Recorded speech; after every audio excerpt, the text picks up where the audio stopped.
Hello, so today I want to go over a hand that I played today when I was kind of messing around. Pretty standard hand for online, was playing micros, just testing some stuff out. And we were in the small blind, we raise 3 with Jack 10 off, and flop comes King 8-7 rainbow. Now it's pretty common sense that on this board we are going to have a lot of range betting basically, and as you see that pretty much everything in range is indifferent here, meaning that the EV isn't really going to change, it doesn't really matter what you do. And when you see a board like this that's relatively dry with a high card and 2 non-high cards, rainbow as well, I mean, you're going to see a lot of range betting. And so one thing that can be pretty useful is that when you start looking at equity graphs and you start doing range analysis, looking at these graphs and taking position in mind as well can be really useful for intuitively creating heuristics and deeper technical knowledge of why things look the way they do. And it'll help you curate, that understanding that I mentioned that would help you come up with better solutions to spots, even if you haven't looked at them before in real time when you're playing, just given the infinite number of spots that we come across in poker. And so I'm going to come back to the shape of this graph in a little bit, but I mean, it's a pretty standard spot. We have a range advantage and we have a little bit of a nut advantage. Our equity is pretty massive. We have 55 to 45. Because we're out of position, we're not going to realize as well. But we beat them in EV and equity, and our equity realization really is not that bad. We have more of the best hands, more good hands, just by a little bit though. But we do have more weak hands, but not as much trash. If we were to make it a little more complicated, I mean, we've got a slight nut advantage there because we got a little bit more of, top of range where they missed 3 bets, but the nuts on this board in terms of a flop C bet is pretty much just going to be a king, right? I mean, they got a lot of kings as we see. They've got almost 500 combos in their range here. I mean, they've got 2 pairs. They've got a bunch of stuff, so it's pretty evenly distributed there. But we do dominate the top and kind of hold them above across the range when we zoom out to wider buckets. Anyways, yeah, I don't want to get too much further into that. Pretty simple. We C bet. They're going to call an absolute fuck ton. What's actually funny is I believe they need to continue 75% of the time, and they're folding. Yeah, actually, that's within 1%. I think they're slightly overfolding though, by about 1.6%. But they call, and again, we have Jack 10 off here. What's kind of interesting is that they raise the 6x, given that the pair outs aren't good, so it kind of utilizes fold equity if they have, back doors. But again, these are probably going to be indifferent if we look at them, but just a quick little stop here. Yeah, we see it doesn't really matter what they do. But yeah, the 6x raising is kind of a common theme that we're going to see if we have 7 high to third pair. Just as we've talked about before, you're going to see on a drier flop, especially in a different formation, but a little bit even in this formation sometimes, you'll see like Queen X with a backdoor overbetting flop here as well, with the range advantage on advantage and being in position when they're a little bit more polar, which we are not yet here. But yeah, pretty standard. Nothing super interesting about this. Now we are in small blind versus big blind, so it's a super wide range spot. I mean, big blind has almost 500 hands here. So if we look at the reports, what we're going to see is it's going to be pretty interesting. Let's go equity. So our equity is going to increase the most with the ace and the queen, and the worst cards for us are going to be the 8 through the 4. Now, when we get called after we see that, because we have bluffs, and even though they might have wide floats, they don't really have bluffs that they're calling with.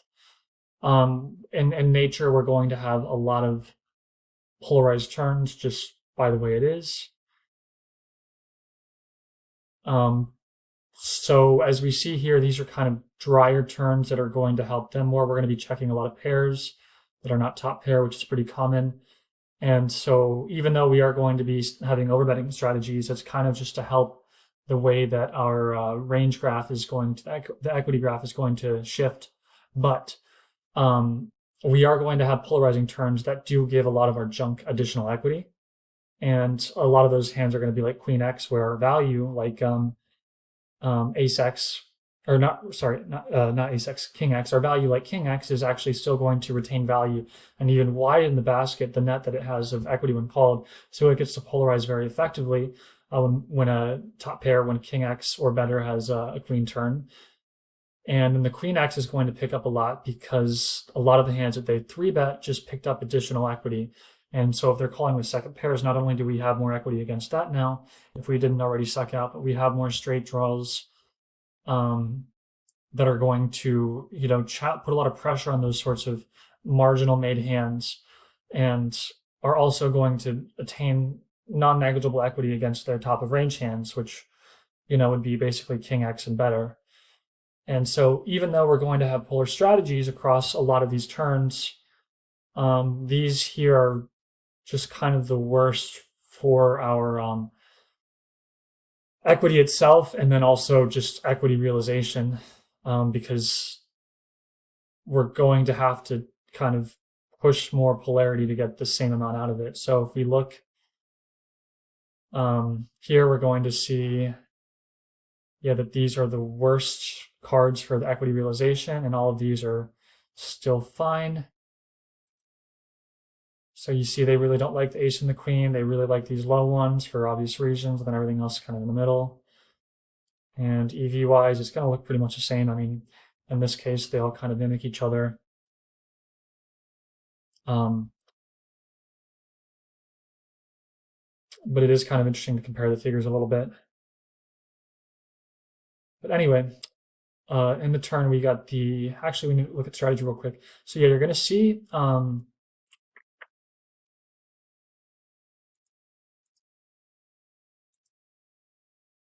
you're going to see that even though these aren't really the best turns for us, as we saw, I mean, we're moving down relative to a lot of the good turns. I mean, we're losing 55, 45 to 50-50. And we're going down a bit relatively here as well to where we're just ever so slightly ahead. So yeah, I mean, that's kind of to reiterate the point of the dynamics of what this is going to look like. And we're going to have, some polarity here and here as well, even though these were some of the worst cards for us. But the best cards, we also just increase betting across the range, because when you can overbet and you're at top of range, you can actually do whatever you want. And a lot of times, even for bluffs, that'll work as well. But if you have, top or middle set or an overpair or something like that, and all that's still considered fairly nutted in the board texture, the EV difference is going to be kind of the same on the flop, where as we see here, it's going to be like indifferent between all of the EV options. Like just pick a random hand and it's like, it doesn't really matter what you do. And when you're at top of range, it's even on the turn if you have overbets in range, but on a good turn card, such as what we saw like the ace or queen, you're going to see a lot of indifference between the betting options at all parts of the range, within that caliber of the range, and especially the value part of that range as well. So we will go to the flop that we had in the game, which was the queen of spades. And we have Jack 10 off, and I believe I bet 175% in game. And look here, we're actually using, so we're overbetting about 24% of the time here. We're checking less than half. And we retain, the equity, the EV, and the EQR as we said. And we really just absolutely nail them here. We just bring the hammer down. And so they have top two pair, and the only thing that we really have over them is more combos and top set. And I suppose, aces and ace king and stuff like that, but it's still relatively similar with that sort of basket of hands. I mean, 70 to 80 there, a little bit ahead here, which is going to be those top pair sort of hands. As we see 70 to 80, we're in the sort of just the king X sort of range. But yeah, so we're going to take advantage of this, and we're going to maximize our equity realization with every part of the range. And so our ace kings, our king queens, our aces are all going to overbet. So we got 6.5% over pairs, 18%. So we got 25 almost percent just top pair or better here. And then if you add sets and over pairs, I mean, you had another 20%. So that's, 45% of our range. A little over that even is fits in that category. So we get to take a lot of our suited connectors and pretty much Jack 10 suited all the way down. That's not a pair. We get to utilize that. We have 9-6 suited. We have a lot of hands like that. So we have, a little bit of king jack for a top pair second kicker, or their top pair top kicker basically, and above, and all of that's kind of considered value. And then we take all of our gut shots and all of our open-ended straight draws or double gutters, and even our under pairs, and we start going a bit crazy with that. And in game, I went to 175.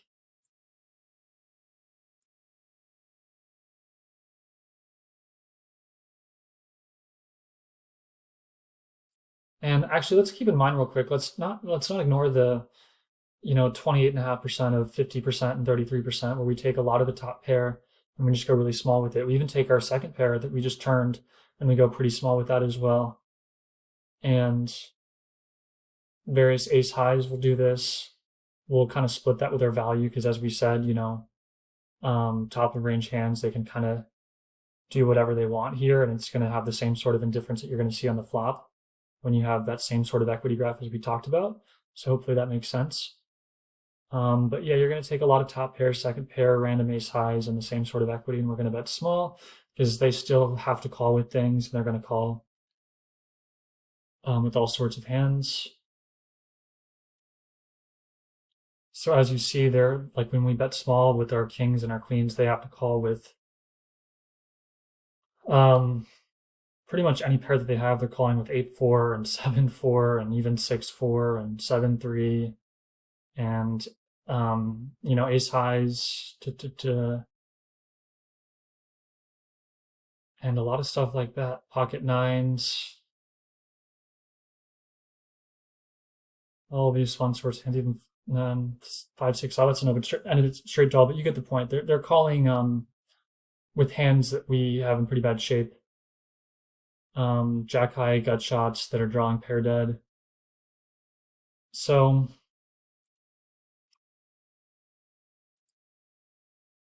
I never looked at my hand. So we are actually supposed to be betting,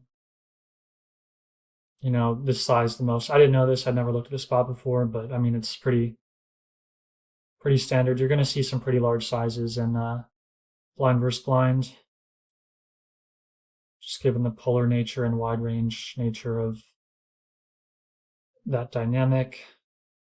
So anyways, their calls are pretty much just top pair and second pair. Because we have like a lot of, Jack 9 suited, 9-10 suited, Jack 10 suited, stuff like that, they actually want to start folding these. So they start folding King 9 and King 10. Because look at all these hands that we have here that utilize those.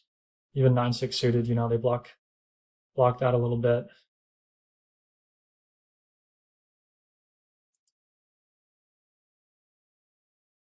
So they start folding all of the hands that interact with that part of the range. And they're calling, top pair and second pair, and even some third and fourth pair with the best kicker. They're calling pretty much all of their open-ended straight draws. So they're not really overfolding that much, if even anything. So yeah, pretty boring stuff there. And they folded when I made this bet, but the river was a 6. and I think it was a 6 of hearts. And what's interesting is, so equity is about 50-50. Our equity realization is way better. Our EV is way higher. We still have almost 56% to 44% EV.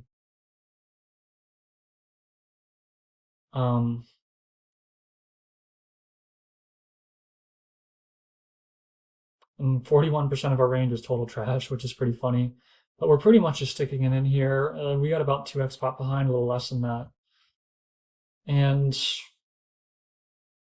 what's interesting is that our Jack 10 and all of that stuff isn't really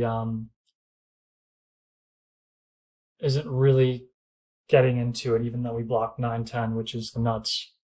And that would be because that we literally block the junk, the trash removal, which is we're blocking the folds basically. So yeah, the 10 is pretty valuable insofar that we block 9-10, but 9-5 is also a straight, and the blocker value of the junk is far exceeds that of the blocker value of the nutted portion of range.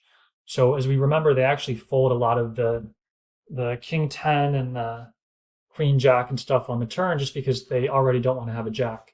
So when they do that, they don't really have anything less in range. So we actually kind of remove, some of the weakest holdings that they could show up with, because they do call with Jack 10 at full frequency such that it arrives. So we do take our 9 as the valuable blocker. And we do have a ton of straights here. If we look at our range, a straight is about 40% of our range, because 4-5 is also a straight.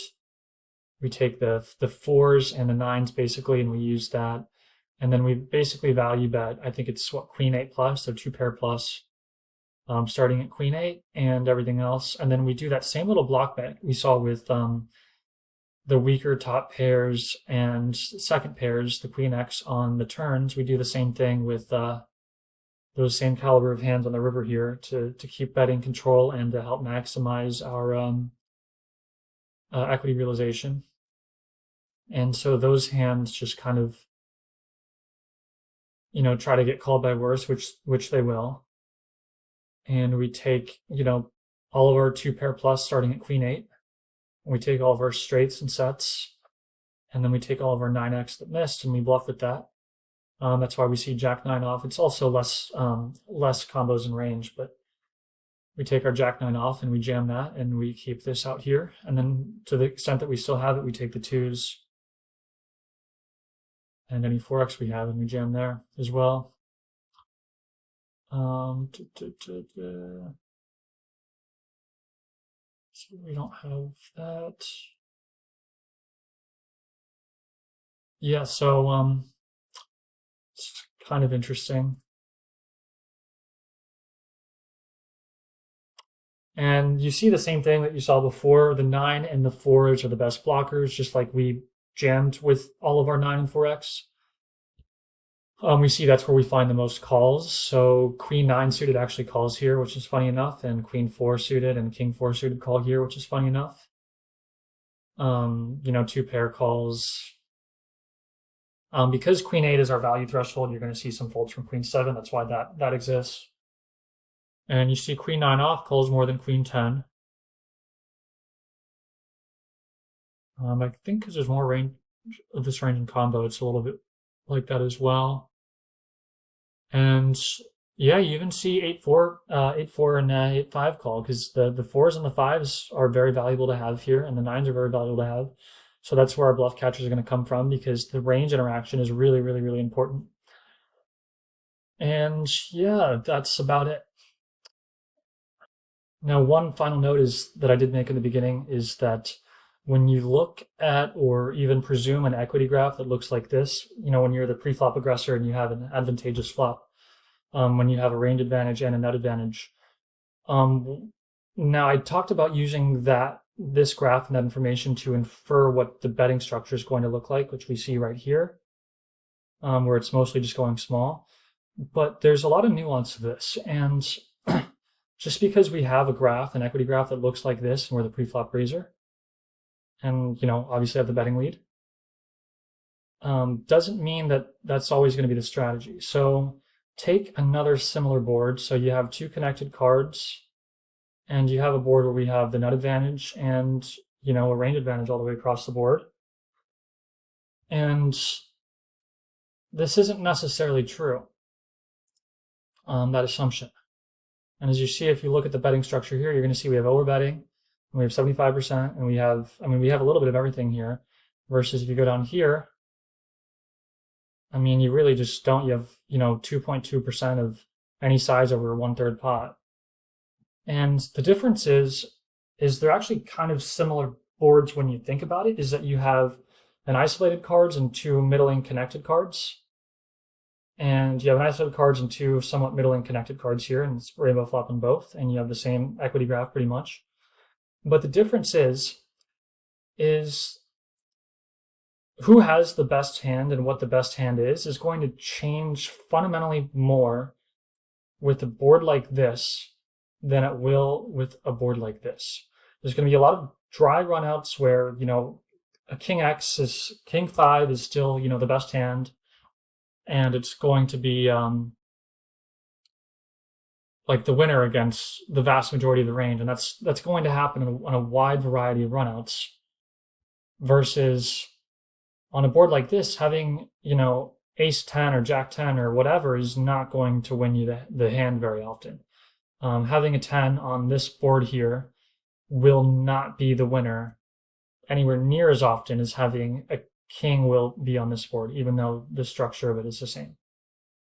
So a lot of the equity graph and the bet sizing and how we think about our ranges and how the ranges interact with each other, both via position and board coverage in and of itself, or board texture in and of itself, and versus the villain in the hand, it has a lot to do with how the runouts are going to change equities.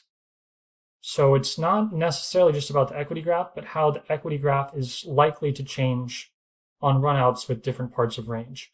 And the hands that are at top of range now are not likely to maintain top of range. And so that's why you see more sizes utilized to kind of take advantage of that. So ace 10 wants to, or overpairs want to get the money in now, and they want their equity to, when called, to kind of narrow the range of the villain to hands that they dominate, which and hands that they're going to dominate on the most amount of runouts where they can get it in advantageously. And that's not going to be by range betting. Pocket jacks, yes, it's at top of range, so it's going to be somewhat indifferent because it's going to have a number of ways that it can achieve its goals. But it's not going to exclusively realize that by betting 1/3 pot or something like that. There are going to be hands that just naturally perform better by isolating and curating the continuation range of the opponents such that they're lined up strategically against their particular holding. And that's kind of how we should be thinking about ranges and about betting and about boards and SPR and stuff like that, is that we want to constantly be curating all of our bet sizing and all of our decisions to maximize the range that gives us the most equity when called, via it's forcing indifference with a bluff, or it's getting called by a hand that's just ever so slightly worse, that's going to pay us the most amount of money and the most amount of runouts. And that's why these graphs alone isn't enough to understand what we're betting is going to be looking like. Like, you can't just look at the graphs and always accurately guess this down here, because there's a little bit more to it than that. And I hope that kind of fairly simple and straightforward spot helped deliver an understanding of that.